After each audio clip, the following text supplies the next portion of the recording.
ബ്രഹ്മചാരിയും സന്യാസിയുമായിരുന്ന ശങ്കരാചാര്യർ ഒരിക്കൽ ഭിക്ഷ തേടിക്കൊണ്ട് ഒരു ഇല്ലത്ത് ചെല്ലാൻ ഇടയായി.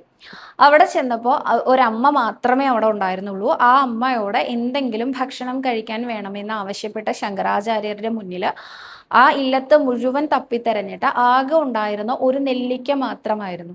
ആ നെല്ലിക്ക എടുത്ത് ഈ ശങ്കരാചാര്യർക്ക് സമർപ്പിച്ചുകൊണ്ട് ആ അമ്മ പറഞ്ഞു, ഇവിടെ ഇത് മാത്രമേ ഉള്ളൂ എന്ന്.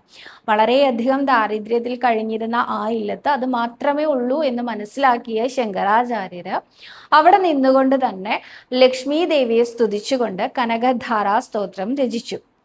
ആ സ്തോത്രത്തില് ലക്ഷ്മി ദേവിയെ സ്തുതിച്ച ആ ശങ്കരാചാര്യർക്ക് മുൻപിൽ അമ്മ സ്വർണത്തിന്റെ നെല്ലിക്ക വർഷിച്ചു എന്നാണ് കഥ.